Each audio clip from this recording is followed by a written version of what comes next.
Hello guys, स्वागत आहे तुमचं माझ्या चॅनलमध्ये। आज आपण नवीन रेसिपी घेऊन आलेलो आहोत। ते बघा काय आहे, तेल घातलेलं आहे मी एक माप तेल घातलेलं आहे। त्यामध्ये राई जिरा छान असं तडतडीपर्यंत भाजून घेतलेला आहे। त्यामध्ये मिरची घालायची हिरवी, तुम्हाला जशी आवडते तशी घालू शकता। कढीपत्ता घालायचा आहे। हे सगळं छान असं तडतडू द्यायचं आहे। नंतर आपण हे बघा यामध्ये मी भाजी घातली आहे। तुम्ही या भाजीला काय म्हणता नक्की कमेंट करून सांगा। आम्ही तर करटोली असं म्हणतो। तुम्ही तुमच्या भाषेमध्ये काय म्हणता नक्की सांगा कमेंट करून। तर ही भाजी आपण एकदम सिंपल साध्या पद्धतीने बनवणार आहोत। एकदम फ्राय खूप मस्त लागते। तुम्ही पण अशी एकदा नक्की बनवून बघा।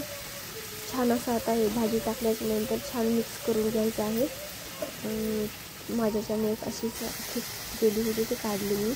तर हे बघा असं छान मिक्स करून घ्यायचं आहे भाजीला। आणि आणताना मी छान असं कोळी आणायची, जास्त जाडवाली नाही आणायची, नाहीतर शिजायला टाईम लागतं। हे बघा आता मीठ घालणार आहे मी। थोडं परतल्याच्या नंतर मीठ घातलेलं आहे मी। मीठ हळद घालून घ्यायची आपल्याला जे घालायचे। मी इथे जास्त काही घालत नाही, मीठ हळद आणि मिरची पावडर पण घातलेला आहे। आणि एकदम थोडंसं चिकन मसाला घातलेला आहे। छान मिक्स करून घ्यायचं आपल्याला। मी फ्रायच बनवते, अजिबात पाणी बिनी काही घालायचं नाही। डाळीमध्ये पण बनवतो, खूप छान लागते ही भाजी जास्त करून पावसाळ्यामध्ये येते। तर आता जास्त नसते, पावसाळ्यामध्ये जास्त असते। तर आता नाही भेटणार जास्त। खूप छान लागते, खूप टेस्टी। डाळ भात आणि चपाती बरोबर ही भाजी अशी सुकी खायला खूप छान लागते। मी अशी फ्राय बनवलेली आहे।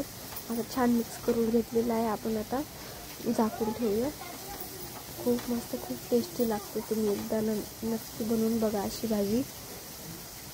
तुम्हाला माझे व्हिडिओ कसे वाटतात नक्की कमेंट करून सांगत जा। आणि चॅनलला सबस्क्राईब करा। आता आपण 10 ते 15 मिनटं झाकून ठेवणार आहे।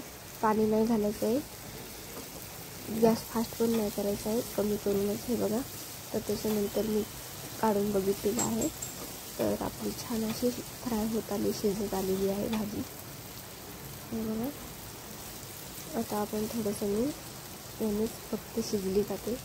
हे बघा एकदम शिजलेलीच आहे। जास्त नरम पण नाही करायची, एकदम मऊ नाही करायची आहे, नाहीतर टेस्ट नाही लागत जास्त। थोडीशी खाताना ना खूप छान लागते याची। ते बियात दाताखाली गेल्यानं खूप छान लागतात, मस्त लागते। तुम्ही याला ग्रेव्हीवाली पण भाजी बनवू शकता। मी टाकेन पुन्हा ग्रेव्हीवाला व्हिडिओ।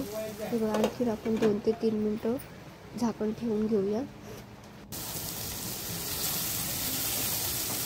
हे बघा बघू शकता तुम्ही किती मस्त आपली भाजी तयार झालेली आहे।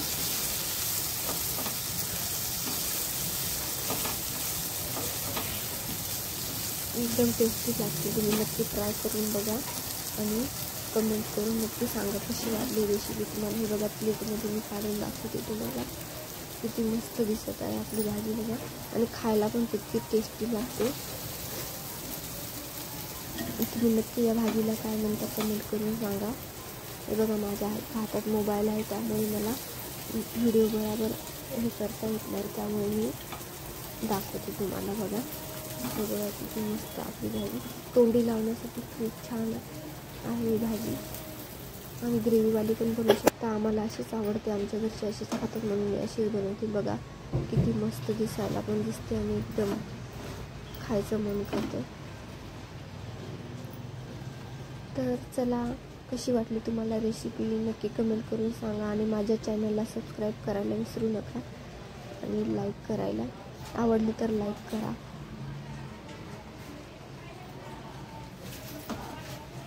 हे बघा किती मस्त दिसते। यामध्ये तुम्ही आलू पण टाकू शकता। मी अशीच बनवलेली आहे, आलू बिलू टाकलेले नाही, एकदम नॉर्मल बनवलेली आहे। एकदम साध्या पद्धतीने, सिंपल पद्धतीने बनवलेली आहे। त्यानंतर थँक्यू, बाय बाय।